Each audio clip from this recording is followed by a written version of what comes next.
أهلا أهلا، السلام عليكم، كيف حالكم؟ أتمنى تكونوا بخير. بسوي معاكم اليوم ألذ بانكيك بطريقة صحية. في البداية اضغطوا على زر اللايك واشتركوا بقناتي إذا مو مشتركين. نبدأ بالمقادير. في البداية نحتاج إلى بيضة، نفصل بياض البيض عن صفار البيض، نخلي البياض البيض على جنب.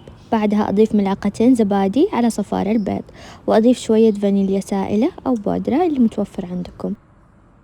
عندي هنا ظرف سكر ستيفيانا أو ستيفيا، أضيف نصها والنص الثاني راح نضيفه على بياض البيض، وأضيف رشة ملح ونص ملعقة صغيرة بيكنج باودر، وأضيف 3 ملاعق من دقيق الشوفان، هو نفسه الشوفان العادي بس نطحنه ناعم ويصير معانا دقيق الشوفان، ونخلط مرة كويس. نجي لبياض البيض نضيف عليها النصف الباقي من الستيفيانا، يعني نحتاج بس ظرف واحد لهذه الوصفة.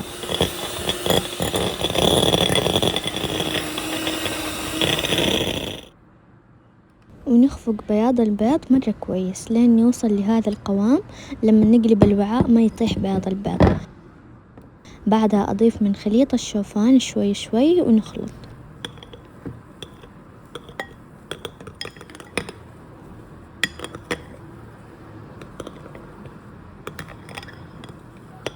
نخلط بهذه الطريقة، مو بحركة دائرية عشان ما نخسر الفوم.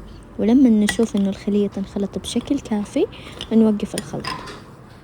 في مقلاة على النار أضفت قطعة صغيرة من الزبدة، بعدها أضفت خليط البانكيك ونطبخها على نار هادية جدا. لما نشوف الأطراف اتحمرت نقلبها على الجهة الثانية،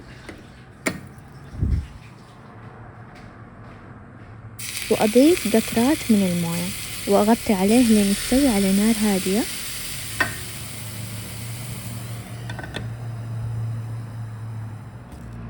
شيك عليه وأشوف الأطراف إذا تحمرت خلاص يعني استوت، نشيلها ونكمل بنفس الطريقة. طلعت عندي حبتين بانكيك بهذه الوصفة. وصفة البانكيك كلها على بعضها تقريبا 165 سعرة حرارية. أنا حسبت سعرات البانكيك فقط لأن إضافاتكم بتختلف عن إضافاتي. بس كذا صارت جاهزة معانا، يمي يمي. وأضفت من فوق كريمة بالزبادي، ملعقتين زبادي يوناني أو العادي، وملعقة صغيرة عسل، ونص ملعقة حليب بودرة. خلطتهم وأضفتهم على البانكيك، وأضفت الفواكه اللي كانت عندي وبذور الشيا وشوية عسل من فوق وبس. كانت ألذ بانكيك صحي أكلته بدون تأنيب ضمير.